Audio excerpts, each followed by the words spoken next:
I just want to welcome you to our annual meeting. This is the membership meeting, and also when we do the installment of our board of directors and our officers. And we also have one new nominee that we're putting on our board this morning. I want to thank, we have an outgoing board member, Michael Lacerdo joined us. He stepped down to focus more time on his business and also on his role as a town councilor. The nominating committee, Paul, Russ, and Joe Clark, have the slate for us for 2019. Our officers who have a one-year position will be Paul Levy from Woodside Hardware as president, Vin Recchia from Chestnut Hill Wealth Management Group as vice president, Joe Clark from Seaview Ave Trust as treasurer, and Mary Ann Russo, East Boston Savings Bank, as our clerk. The following board members are eligible for re-election to the board of directors for a 2-year term. This term will end on 12/31/20. That's Paul Levy, Mary Ann Russo, Russ Sanford, Christine O'Keefe, Mark Wallace, and the following board members have 1 more year remaining on their term that will end on 12/31/2019. That's Joe Clark, Tom Hankard, Ernie Hardy, Brian Perrin, Stephen Quigley, Vin Recchia. The slate for a new board member was voted at our board of directors meeting in December, and the new member that we voted on is Joe Gugino from Global Energy. Welcome aboard, Joe. We will now cast a ballot for the slate for the 2019 Chamber Board and officers. Do I have a motion from the floor? Thank you, Russ. Do I have a second? Thank you, Ernie. Okay. All in favor of the new board of directors for the Chamber of Commerce, say aye. Aye. All those opposed? Thank you. The vote's recorded. Everyone's in. Congratulations. I'd now like to invite our Town Council President, Ron Vecchia, up to the podium to officiate over the installation of the 2019 Chamber Board of Directors and Officers. Okay, I would like to have the entire board please come forward, give me a spell.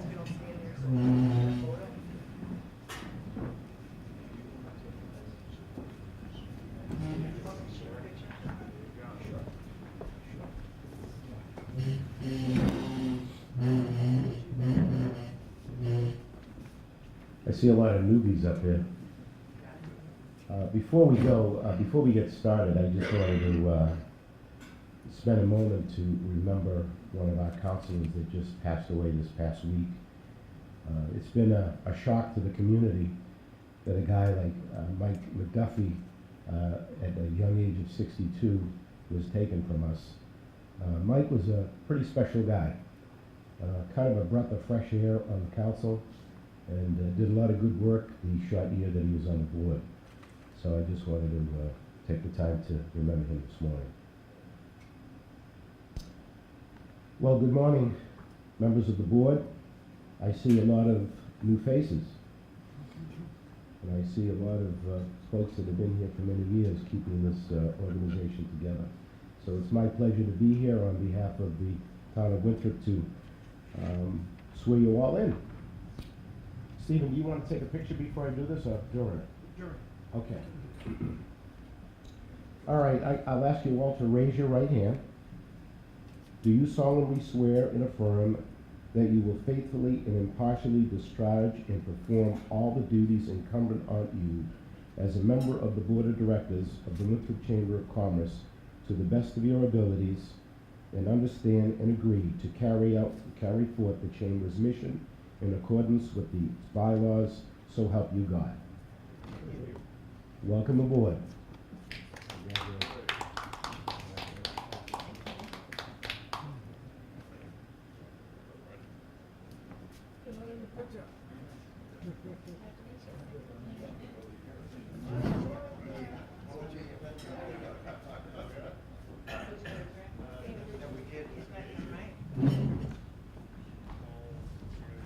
Okay, we'll start with the clerk. Yes.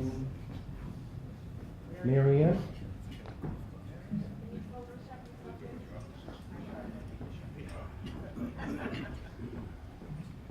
Mary Ann Russo is being sworn in as the clerk. Please raise your right hand.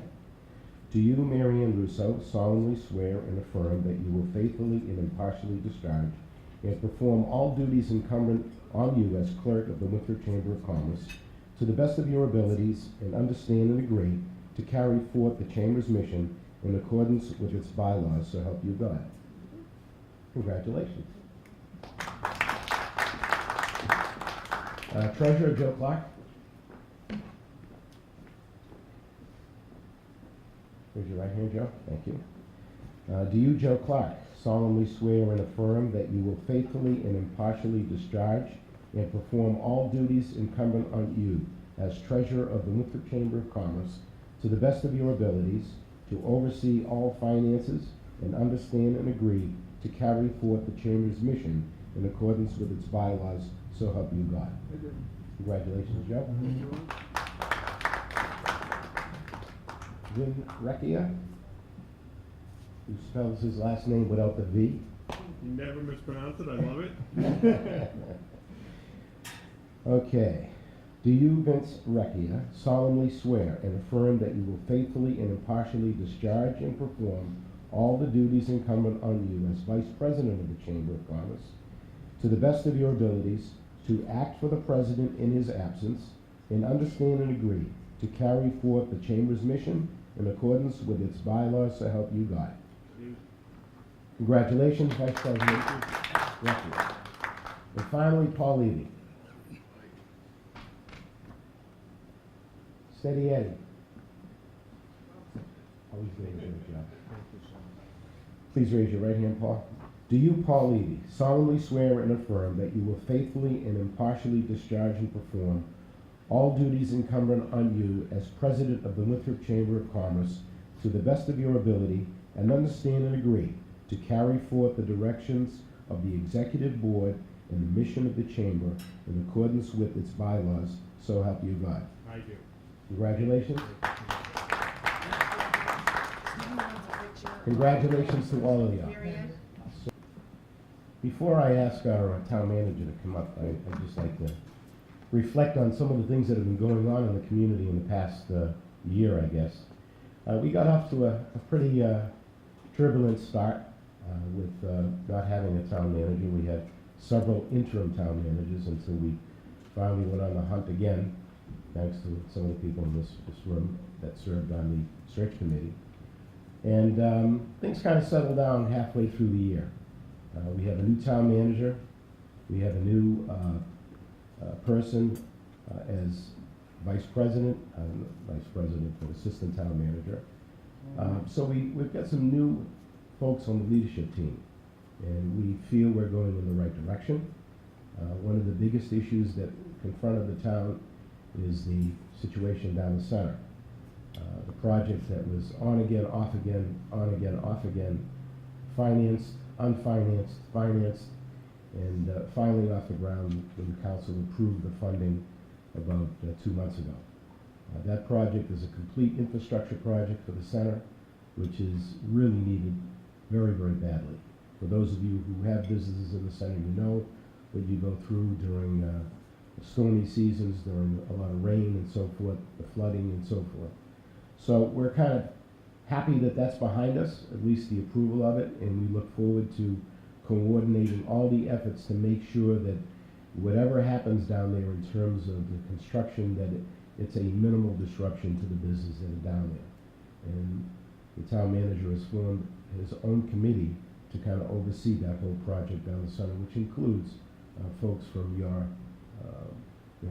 businesses. With that, I will ask Austin to come up. Austin has been with us now several months. He's done a great job. We're excited. We are going in the right direction. He brings a lot of knowledge from his experience serving as an assistant town administrator in Brookline, and certainly his experience over in Somerville. So with that, I'd like to introduce Austin Faison. Good morning, Austin.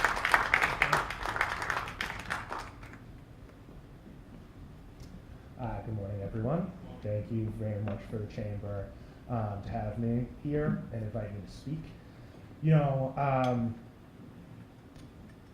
I've been here for about 6 months now, and what I continually reflect on here is that Winthrop is not unique, and Winthrop needs to realize that it is not unique. And I say that in that these are not unique issues and problems that we are presented with in Winthrop. Many of the issues that Winthrop is dealing with, our neighboring communities have dealt with over the past 10, 20 years. In terms of economic development, that is where I need help, and I need help from the chamber. I don't want the center to look the way that it does now in the future. I want those spaces activated, and I don't want to see vacant properties anymore. I want it to be a place that at lunchtime, I can't look from any corner of the center business district and not only see free parking spaces to, yesterday I counted out 18 when I was standing out in front of Center Street at 1 o'clock in the afternoon. I don't want to see that. I want to see foot traffic. I want to see people moving around there in the daytime and at night. And I am working hard with my staff to help facilitate the movement in that direction. The first thing we need to do is fix the problem with the infrastructure. Like, that's clear, with finance, we're gonna move forward with it. I have a managers committee working on how we are going to make everything above ground look with that, but we are going to fix the problem of the water in the square.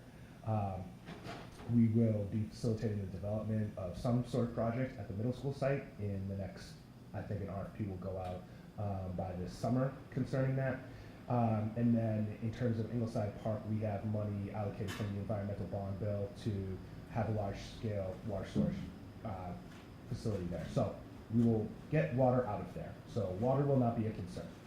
What my next concern is though, is getting businesses to remain in those properties and facilitating new businesses coming into town. And it's not just the center, it's all over town. We have the opportunity zone right near the marina that we're looking to facilitate development of. There's a lot of little pockets of where we could drop some things in. And it's not to say that I want businesses to come here to compete with the businesses that are already here. I would like complementary businesses. We are one of the few communities that you can drive anywhere around here.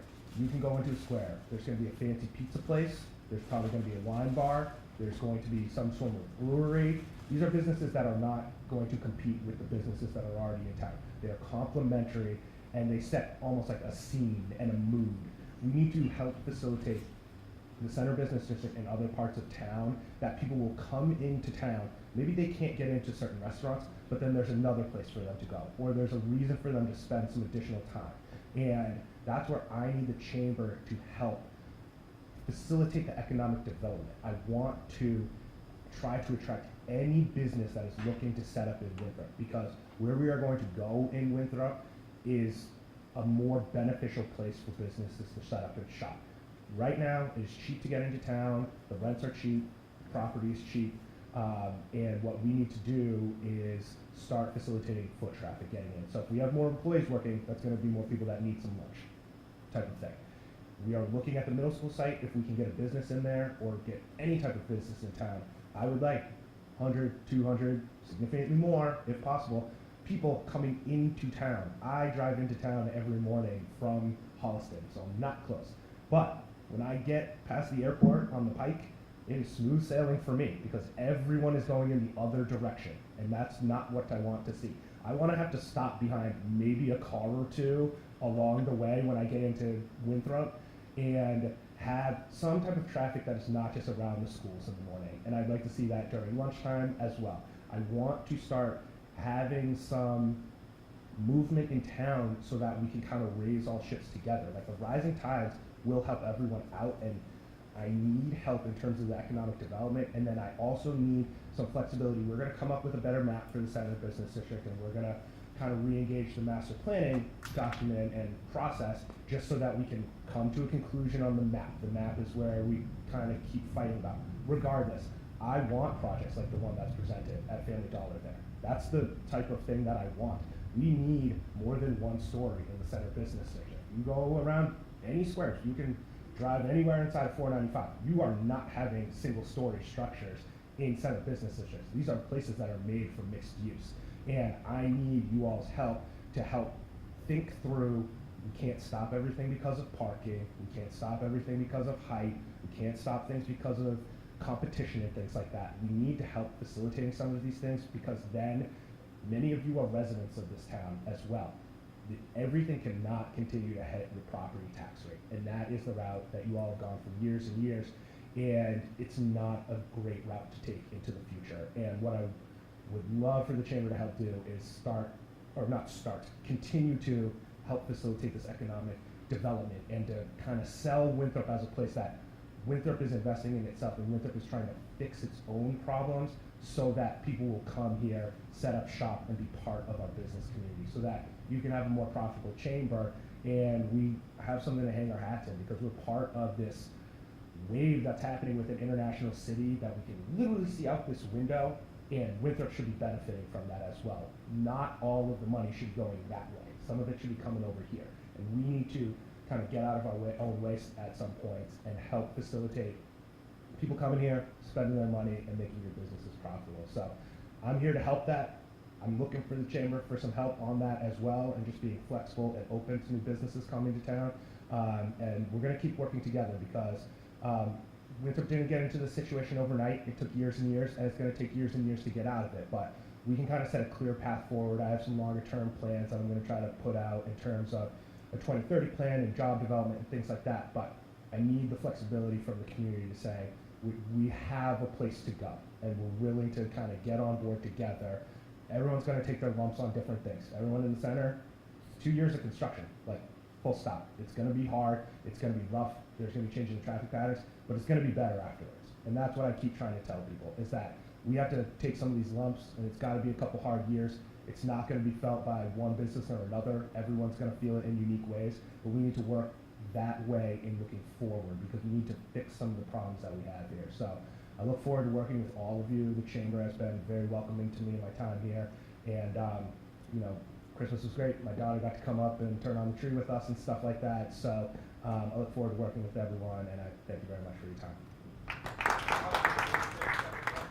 Why not? Let's do it. Nice drive. Not a problem. Hopping in the car. I got a question. Sure. The proposal at the dollar store. Yep. We call it dollar store. What are your thoughts on that? And my comment would be, the design is, design is design. I'm not crazy about it, but the fact that there is going to be no business on the ground floor, if everybody that wants to go up 3 or 4 stories has no business on the ground floor, how are we going to be helping them? I disagreed with that point when they changed their design to remove that commercial space from the first floor. I would much rather have commercial space there. I've made that very well known to the developer, instead of 5 tandem parking spots. I want continuity in the center of business activity. I want a reason for people to stop there instead of just a door to get into an elevator.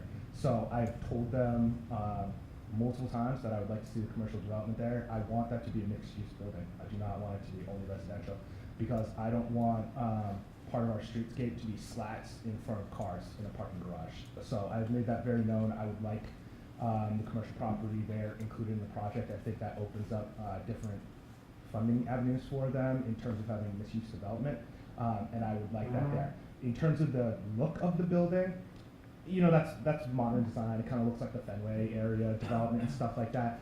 I'm not super particular about like building materials and stuff like that, but because it's prefab, they still can work with us in terms of how the streetscape looks with it. They need a variance. They need a variance for height, they need a variance for parking, and they need a variance for site setbacks. So regardless of the zoning for the center business district, they need to get variances for those things if they're in a butter or they're within the center business district. I like the project. I mean, it thinks that it's right in that location, and it's right on the edge, and she's taken all the lumps for everything else that's gonna happen there, in all honesty. The public processes for the other developments that will come down the line are not gonna go through the same process, because there's gonna be a building taller than a story for people to actually reference. But I think the project is good, and I hope that it comes to fruition. We gotta work with them on a few things, but That's what I want. And in terms of parking, like I've run a parking office, I can have any discussion about parking. I'll spar with anyone about parking. I've read enough books and junk about it. I will fight the fight about parking because I think that the only way to help facilitate people moving to town that are utilizing other modes of transportation is not to give them a parking spot. If they have to consider when moving in if they're going to have a car or not, I've made the decision to give up a car in a previous position, and that's what my wife and I did. We paid for a parking spot for her car because she worked further away, and I took public transportation. But we did that because we were forced to, and we need to kind of force people to think that way as well, and to consider those alternative modes, because there will never be a mode shift if we keep building 2 parking spots for every apartment. And we need to start thinking that way about the development of the center, because I agree with the Nelson Nygaard site. That center does not have a parking problem. The people parking there are many business owners and employees. Unfortunately, they may not be parking in front of their own business, but they're parking in front of the business next door. And I think we need to have a real community discussion about where we're going to allocate our parking, because we need parking for our people who are spending money at the businesses, not the people who are working there taking money from businesses. So I like the project. I want to see more like that, and it's going to be hard in the center because so much stuff is kind of parceled up, so small, and some of the people who are considering making some money are going to have to get together with neighbors and their neighboring businesses and talk about how they talk to a developer about bringing the parcels together and things like that. But yeah, that's how around that type of building is what I think we need a fair amount of in that center business district, because if we build a few buildings like that and there's actually people walking around after going to work and stuff like that, that's just more people to spend money at the restaurants and things like that. And everyone needs dry cleaning, people need the place to get their hair done and stuff like that. It's more people to spend money at those businesses, and it's more people to spread the tax burden off of too. So yeah. Sure. The project gets started down the center. Is it to be considered that some of the work will be done at night? Because a lot of those businesses live week to week. Yeah. So with all the work being done during the day, it's gonna cause a lot of confusion. Absolutely. So has that been thought of? So it's been thought of to a point. We have to take the residents into consideration as well. What we were going to do is facilitate the continued operation of the businesses, and we're going to be very open about the phasing process. We're going to have to change the direction of some of the streets down there, but we are going to. No one's going to be surprised by these things. We are already working on the phasing. The managers committee is working on that with Woodard and Curran. We have, once we put it out to bid and get a firm in place, we will be working with them to kind of set the standards of it. But our whole idea, and this has been my idea for a while, is that there's a certain proximity that I need people to be able to park to get to certain businesses, and then I also cannot have individual businesses burden significantly more than others. So we're looking at it through that lens, and we're going to have some public meetings about it as well. But the assistant town administrator is intimately involved in this, and he is available for anyone that wants to kind of talk through if there's individual issues that come up once the construction starts. He's going to be the office to go to first to kind of get things rolling with any mitigation or things like that. But we're trying to be as open and transparent as possible with this process, because we don't want it to be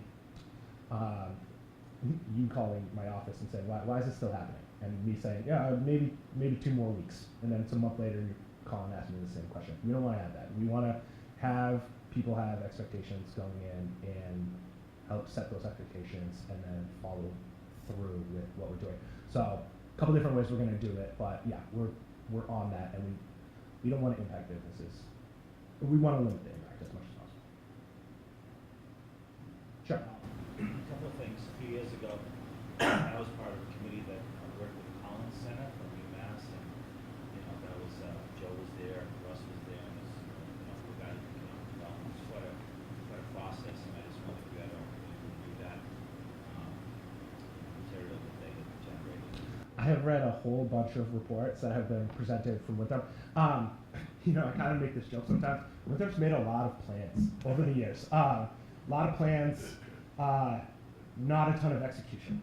And I'm falling back on a fair amount of plans that we already have in my office to say, I'm dusting this off. I don't need to spend the money to plan something out. This was already a good idea. I just need to re-engage the process. That's why we're going back to the master plan. We're going back to a few different things. But I believe I've looked over that report, and you know, like I agree. We need, like it's.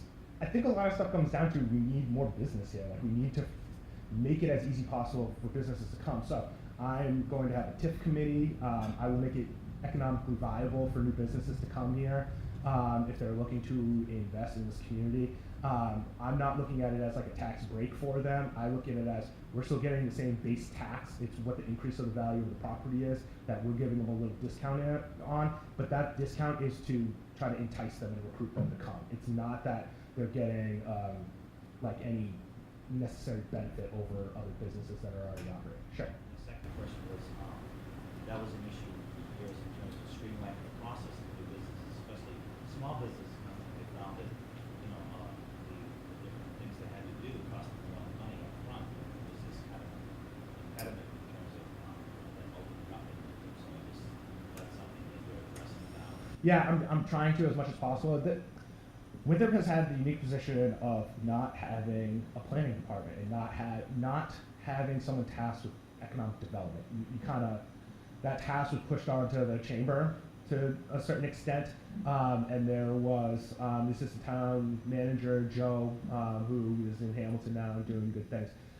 He was tasked with almost being like a new business liaison type of thing, but that was one of many, many tasks that he had. And we are doing what we can in my office at this point in time to facilitate economic development here. Like we just had the Mass Office of Business Development come in with Mass Life Sciences and show them some sites and stuff like that. Like we're working hard to try to do it in-house, but that may be a budgetary ask that I come up with in the next year or two of, you know, we're gonna start riding a wave of businesses starting to come here and some residents most likely moving here.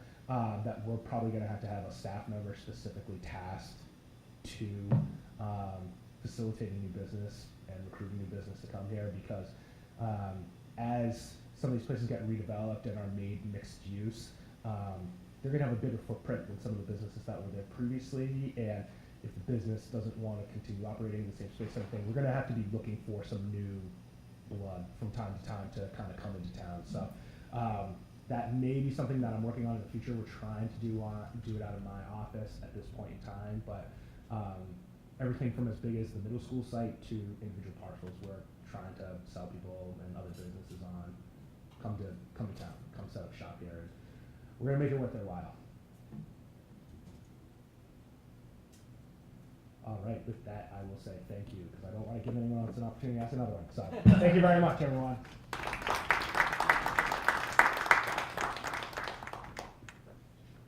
Thank you, Austin. Thank you also, Ron.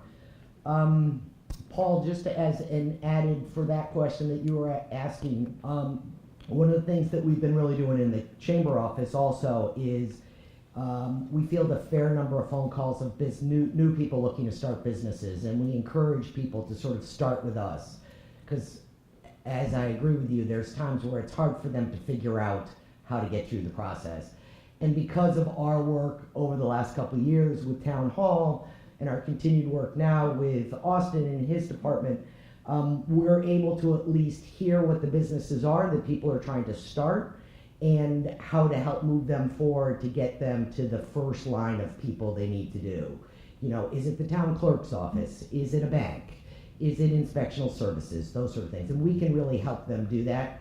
And so sometimes it's easy for them to give us a call because they're not sure what department to start with up at Town Hall. But we will continue to work with both Austin's office as well as all of Town Hall. I think we have a great relationship with all the department heads. We've worked hard at making sure that we're working with them. You know, our job is economic vitality for our businesses in the community and for continued economic development. So we look forward to assisting with moving Winthrop forward, because we're just a stone's throw from that city, and this is a great place to both live and work. So, without wanting to keep all of you business owners here all day, I just want to say a couple of quick things. We've got a number of events coming up. Our next event is a community awards dinner. This is an annual event where we both kick off the new year of our board of directors and also have an opportunity where we recognize people who have done things in the community. So that annual dinner is here at Cottage Park Yacht Club. It is our 28th annual community awards dinner. It's on Saturday, January 26th. You got a few days left if you're interested in coming and want to get a ticket to it. It starts at 7 p.m. on the 26th and the ceremony begins at 8 p.m. Tickets are $50 per person and need to get bought this week so we can get that to our caterers. I just want to announce the people who we're congratulating this year as award recipients. The Youth Leadership Awards go to a junior showing leadership qualities in the high school. And this year's Youth Leadership Awards are going to Ryan Parker and Patrick Haskell.